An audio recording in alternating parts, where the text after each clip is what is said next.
পুকুর বানাইছে, পুকুর। চলো পুকুর দেখে আসি। এই যে দেখাই না, ভালো মন্দ মিশিয়ে হলো জীবন, যেমন দিনটা ভালোই। Good morning friends. এই যে আজকে দুদিন পরে সকাল সকাল তোমাদের সাথে একটু চা খাচ্ছি আর এই ব্লগটা শুরু করলাম। এই যে গ্রিন টি নিয়ে বসে পড়েছি, বাইরে একটু ঠান্ডা লাগছে তাই যে ঘরে চলে আসলাম। আমার ব্লগটা দেখো, হয়তো সারাদিনটা ভালোই লাগবে তোমাদের।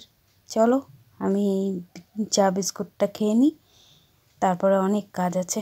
চলো স্নান করে পুজো দিতে চলে আসলাম। আজকে তো বৃহস্পতিবার, অনেকগুলো ঠাকুর এই ঘরে ওই ঘর সব ঘরে মিলে পুজো দিতে হবে, তার মধ্যে ঠাকুরের কাপড়ও ওগুলো পাল্টাতে হবে। চলো আমি শুরু করে দিই পুজো, তোমরা দেখতে থাকো।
মন্দ মন্দ বইছে মলয় বাতাস, লক্ষ্মী মায়ের লয়ের সাথে দেবনারায়ণ, মলয় পর্বতে বসি করে আলাপ।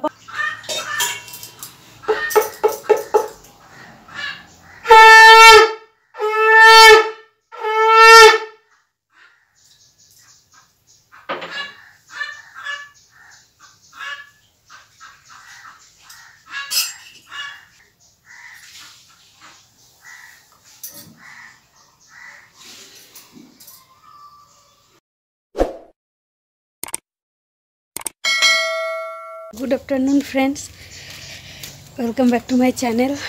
আমি এই যে সকালবেলা থেকে বকবকানি শুরু করিনি, আজকে কয়েকদিন পরে তোমাদের সাথে একটু ব্লগ শেয়ার করলাম। যাই হোক, তোমরা কেমন আছো? আমি তো আছি, চলছে। এই যে পুজো দিলাম, পুজো দিয়েটি রেডি হলাম, শাড়ি পরলাম। কেন বলো তো, ওই দিদি আছে না, হাঁটি যে দিদি, ওই দিদির মন্দিরে একটু ভোগ দিবে আজকে। দিদির শাশুড়ি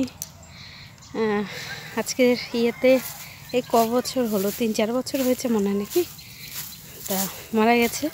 তাড়াতাড়ি উপলক্ষে দিদি বললো, সকালবেলা এসেছিলো, বললো শম্পা ওই যে রমা মন্দিরে, ওখানে রাধাকৃষ্ণ মন্দির, তো ওখানে ভোগ দেবে। তা দিদির শাশুড়ি তো ওই ঠাকুর নিয়ে থাকতো, সেই উপলক্ষে।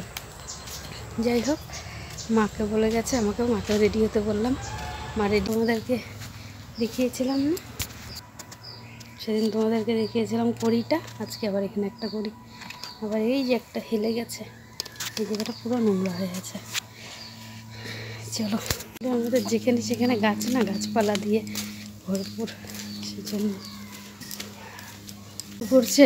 এটা তো বসছে, ডিম পাচ্ছে, সকালে 2টো পেরেছে। এই যে, আর এরা তো একে বসতে দিচ্ছে না।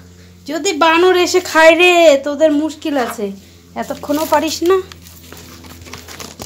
আমরা ঘুরে আসি তারপরে খাইস, ঠিক আছে? এখন আর দিব না, ঘুরে আসি। ওখানে প্রসাদ বাড়ছে, ওই ঘরে খাওয়া দাওয়া। চলে এসছি আমি আর মা, দিদি এসছে, দিদি আবার একজনকে ডাকতে গেছে। চলো নিয়ে প্রসাদ।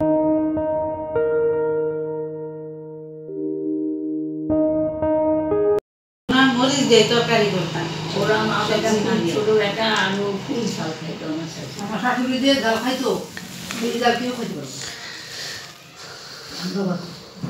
ঝাল কম কম কমই, অতিরিক্ত কিন্তু আর ঝাল আমার কাছে না, এটা ঠিকই আছে, ঠিকই আছে। 2,000 years later. খাওয়া দাওয়া করে তারুদার জমি দেখতে এসছি। যে পুকুর বানাইছে, পুকুর, চলো পুকুর দেখে আসি। এই যে ধান গাচ্ছে, এই যে শুকায় গেছে, ওই তো জল ঢুকে দিব। টানে না এখন, শুকনা দিন না, মানে একদিন বাদে বাদেই তোমাকে জল দিতে হবে, এক দুই দিন বাদে। আজকে 3 দিন হলো। এই যে এখানে আবার এগুলো রাখছো কেন, দুইটা বিচন? যদি কোনো জায়গায় উখড়ে যায় তখন গাড়ি দেবো। তোমাকে আজ 13 মুঠে দিয়ে যাচ্ছি। 13 মুঠা দিয়ে আসছো? এগুলো না, আর 15 দিন পরে দেখবি একদম মানে জল পাইলেই তো। ওখান থেকে মাটিগুলো ওখানে দিছো, কে করছে এগুলা? লোক লাগাইছিল? লোক লাগাইছিলাম, এই যে জল উঠেছি। জল দিছো না নিজের থেকে? নিজের থেকে উঠছে। তাই নাকি? এই জল শুকাবে না তো, চৈত মাসেও শুকাবে না। নদীর জল কি মাছ ছাড়বা? সত্যি সত্যি? সমান করতে 20,000। এটা সমান করতে 20,000 টাকা লাগে। এটা সমান করতে 20,000 টাকা? 55,000।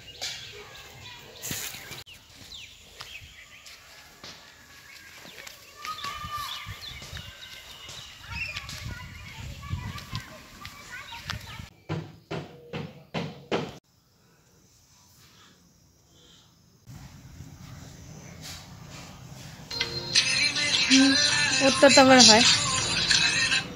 আমার বোনেরটা হয় না, বোন আজকে ওর শাশুড়ি মোবাইল দিয়ে ফোন করছে। আজকেও তাই করছে? হ্যাঁ, তাও কথা বলতে পারিনি, রাখছি, বলছি। Good evening friends. এই পাশে অন্ধকার আসছে, ওই দিকটায় বসি না, লাইটটা ওদিকে লাগে, এই দিকটা অন্ধকার আসছে। যাই হোক, তার ওখানে খাওয়া দাওয়া করে টারুদার সাথে রাস্তায় দেখা হলো, টারুদার জমি দেখলাম, জমিতে ধান লাগিয়েছে, তারপরে এদিকে পুকুর বানিয়েছে, জমি কেটে সেগুলো ওইদিকে দিচ্ছে তোমার মাটিগুলো, কেননা ইয়ে করবে, সুপারি গাছ বুনবে। তা ওইদিকে দেখে টেখে পরে যে মিটিং যে দেখলাম 4টা বেজে গেছে, আজকে তো মিটিং আছে 1 তারিখে, তাহলে দেখা করে আসি। পরে ইয়ে মিটিং নিয়ে গেলাম, কেউ আসেনি, আমি আর বান্ধবী, একজন পাশের বাড়িও আসছে। পরে কথাটা তো বলে কানটা চুল করছে, বাড়িতে আসলাম। আমার আজকে কপাল খারাপ, আমি সকালবেলা 2টো ডিম পেয়েছি, আর তখন তোমাদেরকে দেখালাম না একটা ডিম, ওই ডিমটা দিয়ে গেছে মুরগিগুলো পারবে বলে, দেখলাম না 2টো মুরগি, এসে দেখি একটা ডিমও নেই। মাকে বললাম রেখেছ? বলেন না, আমি তো ডিম দেখি নাই, আমি রাখিও নেই। তাহলে 2টো মুরগি 2টো ডিম পারতো, 3টে, আর একটা রেখে গেছি। 2টো পারতো আর একটা রেখে গেছি, তাহলে টোটাল হলো 3টে। নেই, কি জানি বানরে নিল না কুকুরে নিল না কি হলো জানি না, মনটা খারাপ হয়ে গেছে। যাই হোক, এই চা বানিয়ে আনলাম, চা, চলো চা খেয়ে নিই।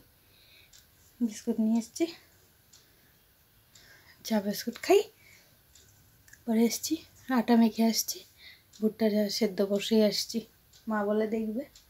চলো ফ্রেন্ডস, এই যে মেশিনে একটু সেলাই করছিলাম, দেখো না এই যে এই বালিশগুলো সেই কবেকার নাই, দেখো না পচে গেছে, আর তুলোগুলো শুধু বেরিয়ে যায়, এখানে ফুটা এখানেই ফুটা।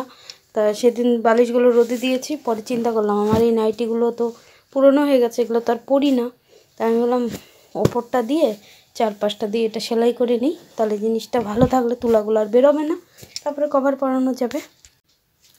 তাই বললাম যে সকালের দিনটা যেমন ভালো গেল, সকাল থেকে সারাটা দিন, বিকেলে এসে মনটা একটু খারাপ হয়ে গেল। দেখো না,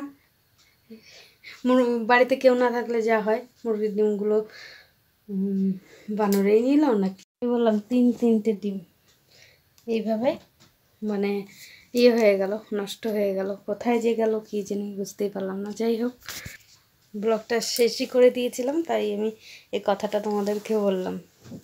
মানে ভালো সব দিক দিয়ে যে ভালো হবে সেটাই না, ভালো মন্দ মিশিয়েই হলো জীবন। যেমন দিনটা ভালোই কাটলো সকাল থেকে, যাই হোক, কিন্তু ওই যে এসে মনটা খারাপ হয়ে গেল। চলো ব্লগটা শেষ করে দিলাম। তার আগে আবার লাস্টে এই কথাটা বলার বাকি ছিল। চলো, অন্ধকার আসছে এদিকটা। Tata, bye bye. ব্লগ তখন বলেছিলাম শেষ করে দিচ্ছি, শেষ আর করিনি। যাই হোক, তোমার তখন বললাম ডিমের কথা, যে এখন 10:30 বাজে, আমি ভাত বসালাম। ওকে বললাম যে ভাত খাবা নাকি, বললো খাবো। তাই যে ভাত বসালাম, দোলদেরকে খেতে দেবো, তারপরে ও এখন ঢোকাবে। পরে ও যে আমার কাছে বললাম না, ও এসেছিলো কি জানি ও রেখেছে কি না, ও এখন বললো অন্য এক জায়গায় রেখেছে। যাই হোক, 3টার ডিম আমার লস হয়নি, পেয়েছি। চলো টাটা, কালকে এসছি নতুন একটা ব্লগ নিয়ে। Good night.